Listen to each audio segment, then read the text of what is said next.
ఏకాదశికి ధాన్యాలు తినకూడదు. కానీ ఎందుకు? ఇది కేవలం నిషేధం కాదు, దీనికి గొప్ప ఆధ్యాత్మిక కారణం ఉంది. అది ఈ వీడియోలో తెలుసుకుందాం. మనం గత వీడియోలో ఏకాదశి ఎలా ఉద్భవించిందో చూసాం. ఆ వీడియో మిస్ అయితే లింక్ డిస్క్రిప్షన్లో ఉంది, దయచేసి వెళ్ళి చూడండి. ప్రాణుల హృదయాలలో నివసించే పరమాత్మ స్వరూపుడే శ్రీహరి. అన్ని వ్రతాలలోనూ అగ్రస్థానంలో నిలిచిన అత్యంత పవిత్రమైన వ్రతమే శ్రీ ఏకాదశి వ్రతం. ఏకాదశి రోజు ధాన్యాలు తినకూడదని అంటారు. ఎందుకు అంటే దానికి ఓ అద్భుతమైన కథ ఉంది. సృష్టి ప్రారంభంలో భగవంతుడు అన్ని ప్రాణులను సృష్టించాడు. అలాగే అన్ని పాపాలను కలిపి పాపపురుషుడు అనే వ్యక్తిత్వాన్ని కూడా రూపొందించాడు. అతని రూపం నలుపు రంగులో, కళ్ళు పసుపు రంగులో ఉండేవి. అతను పాపాత్ములకు విపరీతమైన దుఃఖాన్ని కలిగిస్తాడు.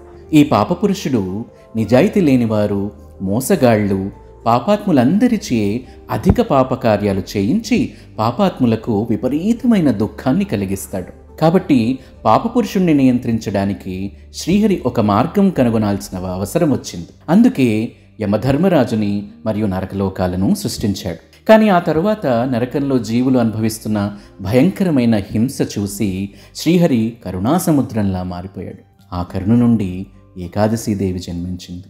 ఏకాదశీదేవి శ్రీహరి నుండి తీసుకున్న వరం వలన ఏకాదశి రోజు ఉపవాసం పాటించే భక్తులు ఈ పాపపురుషుని ప్రభావం నుండి విముక్తి పొందుతూ నేరుగా వైకుంఠానికి వెళ్తున్నారు.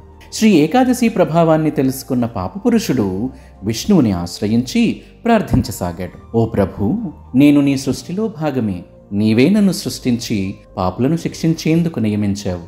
కానీ ఇప్పుడు శ్రీ ఏకాదశి ప్రభావం వల్ల నా శక్తి పూర్తిగా హరించబడింది. ఇకపై జీవులు పాపరహితులై నేరుగా వైకుంఠానికి వెళ్ళిపోతే భూలోకంలో నీ లీలలు ఎలా కొనసాగుతాయి?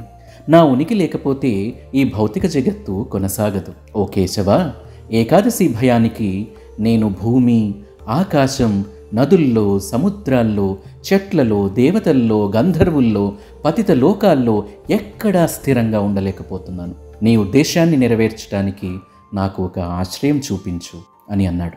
ఇది విని భగవంతుడు చిరునవ్వుతో పాపపురుషుడితో ఇలా అన్నాడు. ఓ పాపపురుష, బాధపడొద్దు, నేను నీకు స్థానం చూపిస్తాను. ఇకపై ఏకాదశి రోజున నీవు అన్న పదార్థాలలో, ముఖ్యంగా ధాన్యాలలో నివాసం చేయాలి. నీకు మరికొన్ని చోట్ల నివసించే అవకాశం లేదు. ఎందుకంటే నా స్వరూపమైన ఏకాదశీదేవి నీ శక్తిని నిరోధిస్తూనే ఉంటుంది అని అన్నాడు. ఇలా చెప్పి భగవంతుడు అంతర్ధానం అయ్యాడు. పాపపురుషుడు తిరిగి తన విధుల్లో నిమగ్నమయ్యాడు. కాబట్టి ఎవరికైనా మోక్షం కావాలంటే వారు ఏకాదశి రోజున ధాన్య భక్షణం మానుకోవాలి. భగవంతుని ఆదేశం ప్రకారం ఈరోజు అన్నంతో పాటు ధాన్యాలలో సమస్త పాపాలు నివసిస్తాయి. ఏకాదశి నాడు ధాన్యాహారం చేయనివాడు పాపరహితుడవుతాడు, నరకయాతన అనుభవించడు.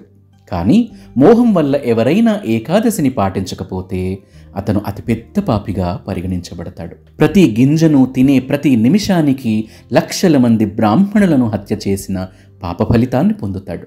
కనుక ఏకాదశి రోజున ధాన్యాన్ని తినకూడదు, తినకూడదు, తినకూడదు.